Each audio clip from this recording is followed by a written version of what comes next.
one of the clues I'm moving further into middle age is that Gila didn't wrap particularly late last night, and it still feels like the day after the night before to me. Apparently, 8 p.m. is late by this point in my life. What a wonderful party. Thank you for being part of it. So today at the State of Grace Forum, our monthly forum at coffee hour, one of the things we're talking about is a communications covenant that your vestry has generated. Vestry initially generated this document, would you guess 6 years ago? Does that sound plausible? As an internal document to govern how vestry wanted to speak with itself, how one vestry member wanted to talk with another. And then more recently, vestry decided we wanted to invite the broader parish to take this covenant on as our own. We wanted to invite y'all to say, these are a series of promises, they're printed here in the bulletin, that we might want to make to one another about how we communicate, and in particular, how we engage in conflict. It was a really great, last 2 weeks ago, we had a vestry retreat where we worked on this document, and I found the work exciting and energizing and hopeful.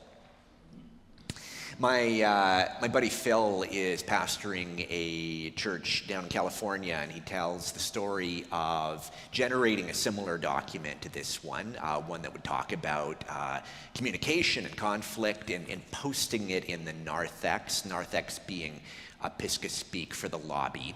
And some newcomer coming and seeing it, reviewing this document and saying, I saw this document that speaks to conflict in your context. I assume there was some sort of catalyst. There must have been conflict in your parish. And Phil gave a wonderful answer. He said, yes, indeed, there has been conflict here. That's because this parish is made up of human beings.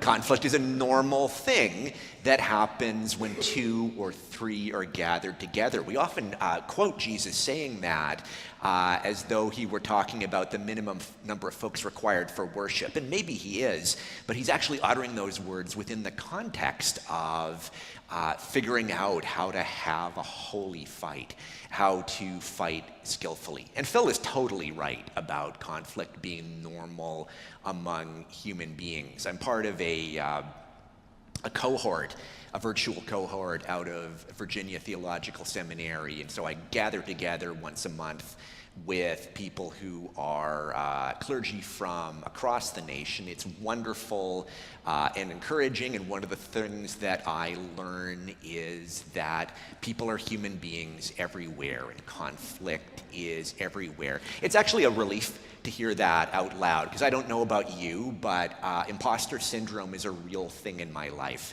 And there's certainly mornings when I get up and say, like, am I unusually bad at this job? And is Grace an unusually conflict-filled context? And then I speak to my colleagues and find out about 2 members of the Altar Guild in their place having a screaming match, and the music director abruptly quitting, and some incredibly public and unskillful piece of feedback that one person gave to another.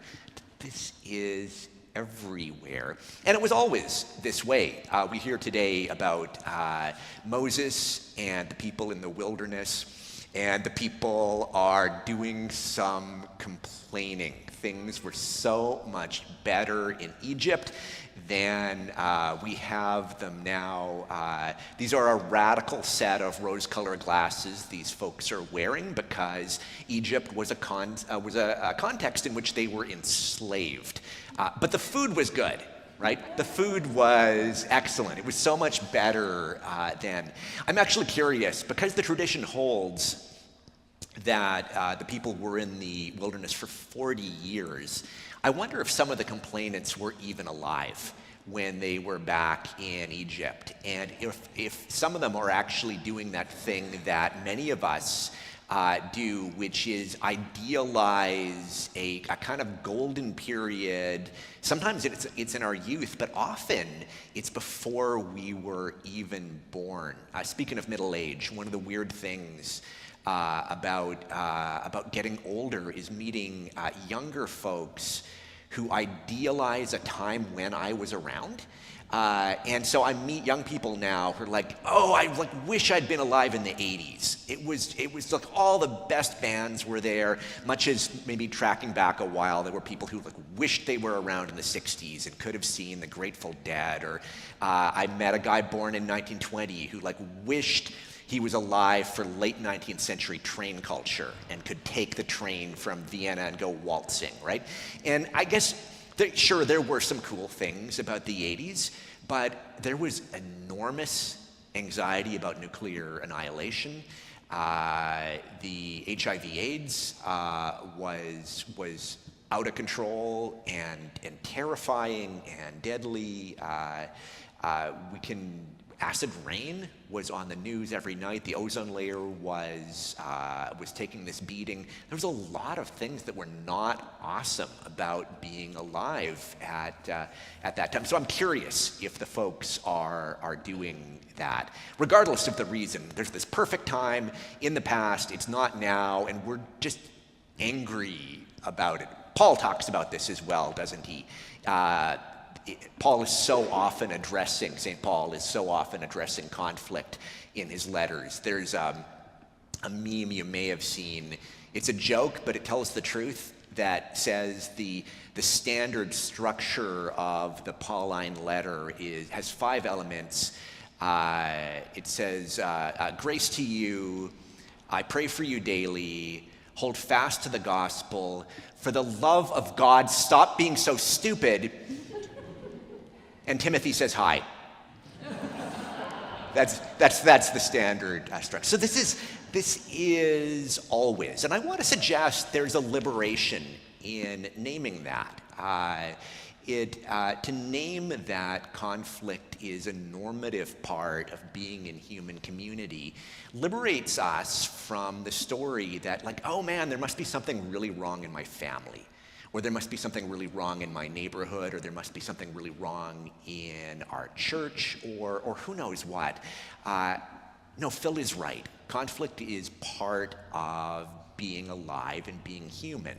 And so now the question becomes not, can we avoid conflict, but could we respond to it skillfully and in a way that is full of grace and curiosity and openness to neighbor? What if we did that? And this document is an effort to do that.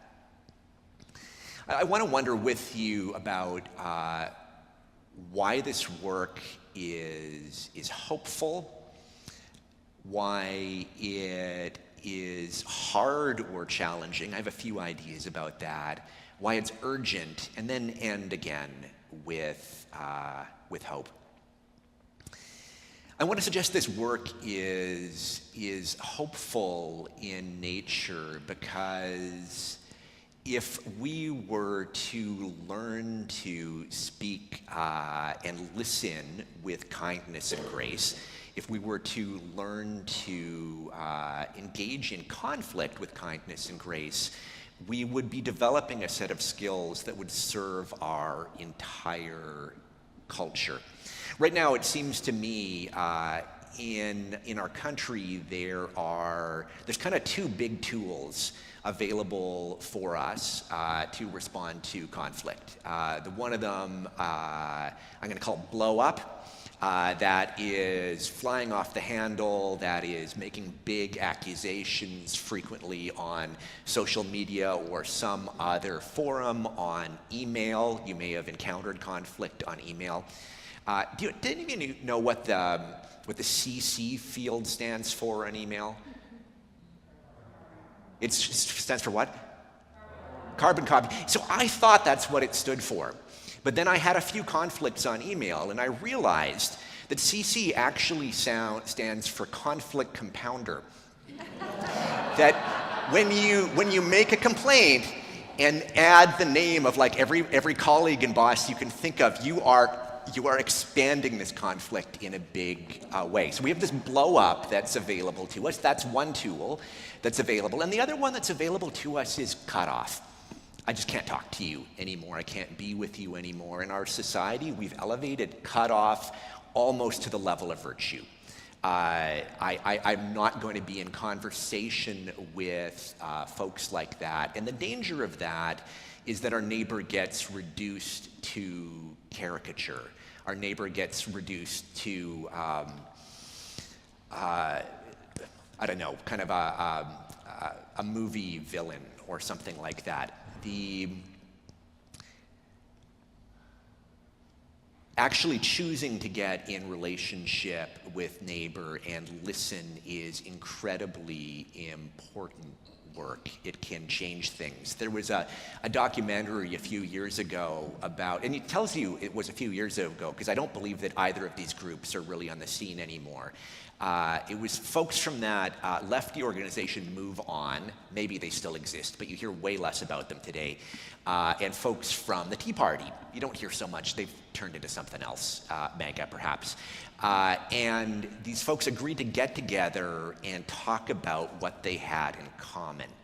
And what was the shocker of the documentary was finding out that, in fact, these groups had a great deal in common indeed. Once they got out of the context of an online shouting match, both of them, to just give one example, were in full agreement that it's problematic when the profits of a bank are privatized, but the losses of the bank are socialized. Like everybody agreed on that, whether they were on the left or the right. Like, how is it that stockholders are getting the money when things are going well, and the public is holding the bag when things go badly? I had a similar experience of during my time in Spokane. Spokane was the most conservative context that Phoebe and I have ever lived in, which is hilarious because in the inland Northwest, it's sort of regarded as the lefty hotbed of, so it's all about your point of reference. And I would guess that St. John's Cathedral was about 60% folks who identified as Republicans. And what I found being in relationship with those folks is I could not sustain my lazy stories about what Republicans were like. I remember meeting this guy, Bill, and self-identified as a Republican, and he had done more to create affordable housing than any lefty I had ever met. Like, what are you gonna do with that story? You simply can't sustain, you hate poor people, in actual relationship with Bill. Actual relationships are transformative. So how this is hopeful, how this is hard. So something Vestry did at the retreat is we kind of popcorned, like, so if we wanted this to become a document that belongs to the parish, if we wanted this communications covenant to become something like the baptismal covenant, not of that stature, but a thing where we would make promises to one another and try to live with this, what would the barriers be? And folks named fascinatingly fear of retribution. Like, okay, I can actually understand that. There's lots of ways that human beings in community can hurt one another, so I can understand that. There's the fact that it's just work. It's hard. A lot of us are tired, particularly 4.5 years into pandemic and however many years into our political moment. This is hard. And I think it's hard as well because doing this work requires us to get curious about our neighbor. It requires us to listen with a generous heart. And that may require us to put down some cherished resentments. My friend Sylvia says, she's a priest in Albuquerque. Actually, some of you have met her. Sylvia was here a couple of years ago in preaching. Sylvia says in her place, there's a number of folks in her system who struggle to tell a story without using a villain-victim paradigm for it. And I thought, oh yeah, I know about that. That's a very seductive story. It's so appealing to be wronged and to be right. I remember in high school, for some reason I was collecting resentments about a classmate. And I don't think my classmate had really done much that was wrong, but I was finding reasons to hate her. And I'm not very proud to say this. I wrote a letter about Laura to one of my teachers, just explaining all of her failures and malfeasances. And thankfully, thankfully the teacher didn't do much of anything with it, except, said, I'm glad you were able to get that off your chest, which was probably the right response. I'm kind of embarrassed thinking back that I was operating in exactly what Sylvia was talking about, this villain-victim paradigm for the world. It's not to say unjust things don't happen. Of course they do. There is genuine injustice out there, and I was not experiencing that in that moment. I never spoke directly to Laura. I never expressed my frustrations. I just cherished and held on to and added to my complaints, and they kind of became like Gollum's precious to me in a way. There's nothing about it that was good for my soul. So this is hard for a lot of reasons. You can maybe think of other reasons why this is difficult. The work is urgent. Well, I think I've named one of the reasons why it's urgent. It's urgent because this is something that our broader society needs in a desperate way. We need an alternative to blow up and cut off. We need a relational, loving alternative. But it's important as well because learning to do this work is going to set us free to do ministry most fully. I was visiting with a young Christian, well, younger than me anyway. Younger is getting to be a bigger and bigger category as time goes on. I was visiting with a young Christian. He lives in another city, and he was talking about an experience of his church getting to be seen in sort of a public context, like they were in a gathering with other churches, and the folks from his tradition came in. It's a tradition with a big commitment to justice and to service of neighbor, and his fellow parishioners were startled to realize that other folks were applauding as they walked in. That other folks saw the good work they were doing and wanted to celebrate it. It reminded me very much of an experience I had, a few years ago. We've been working on the affordable housing project for a long time now. It is going to happen, but holy smokes, it's slow. I remember meeting with some neighbors from Sullivan's Gulch a few years ago to talk about what we had envisioned. So the vision is to put around 75 units of affordable housing where the parking lot is now and add new ministry space and community space and art space. And we shared this with the neighbors, and they were full of thoughtful questions and encouragement and a desire to be involved as the project went forward. And my colleague, it was a Zoom call. The Zoom call came to an end, and my colleague from Northwest Housing Alternatives, our not-for-profit partner who's going to work with us in creating the housing, said to me once the Sullivan's Gulch folks have left, he said, these meetings never go like this. It's never like this. There's always someone explaining how there's going to be a massive parking problem because of the new units. There's always someone explaining how the apartments are going to ruin the character of the neighborhood. There's always someone explaining how we're going to be inviting crime into the neighborhood. And nobody did that. And I thought about why is that? And I realized one of the reasons is this place is beloved by our neighbors. You've probably had this experience. If you mention Grace around Portland, there's a very good possibility someone will say to you, oh, my child went to Grace Art Camp, or my children are going right now to Grace Art Camp. There's Fame that is based here, doing work with folks with intellectual and developmental disabilities. Taekwondo is meeting here, and children are finding confidence via it. There's so many good things that are taking place here, and I think one of the reasons that it matters for us to get more skillful at conflict is that when our only tools are blow up or cut off, we can get so sucked into fighting that we forget we're doing really good work and that folks admire us and want it to continue. The big piece of cheerleading this young Christian said for me is you need to keep existing and thriving and growing because I need a church like yours to exist. He's a young gay man and had the experience of being publicly humiliated by his pastor.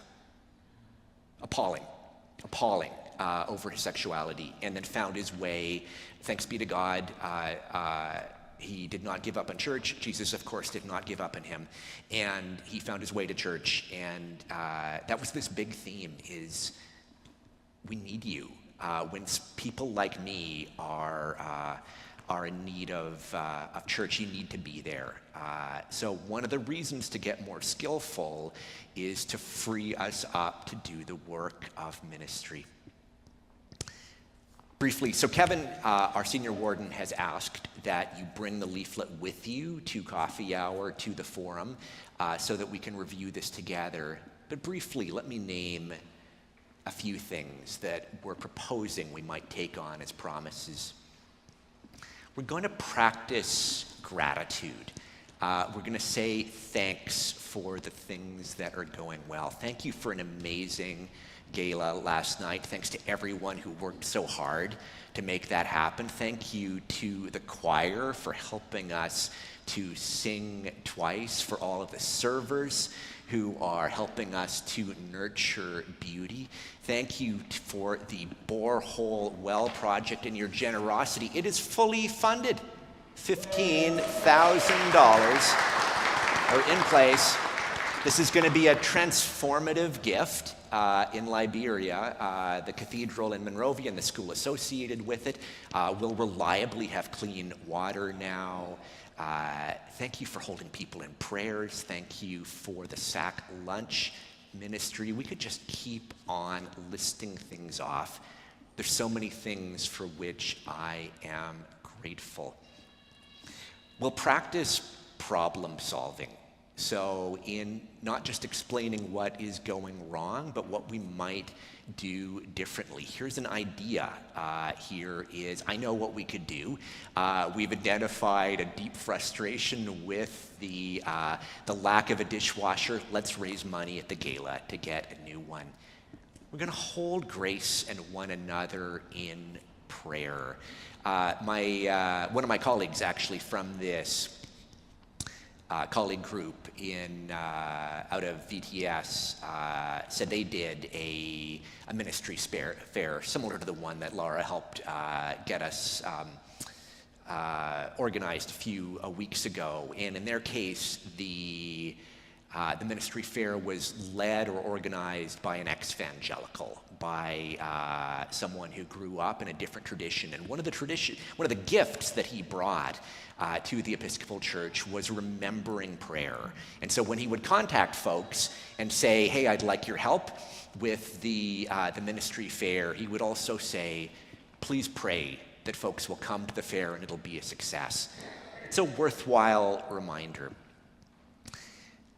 We're going to assume best intentions in one another. We're going to assume that one another, that we're all speaking from a love of Jesus, from a love of Grace Memorial, from a love of neighbor.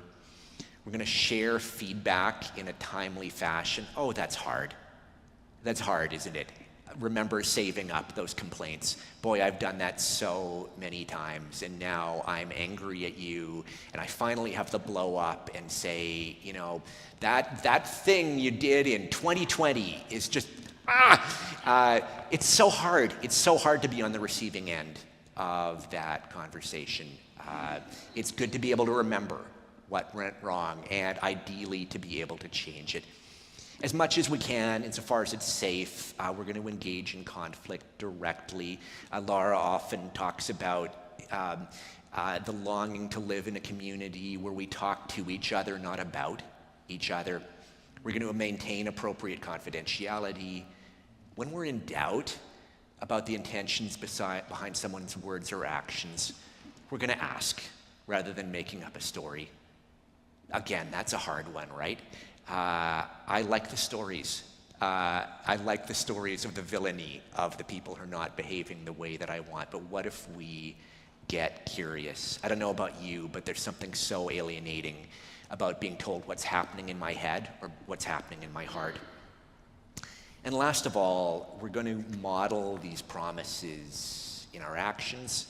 We'll review them regularly. We're going to be doing that actually at the State of Grace Forum, and you can name the ones you're excited about, name the ones that seem challenging, name what you would add to this document, and maybe my favorite, we're going to forgive ourselves and one another when we fall short of these promises, because we are going to fall short.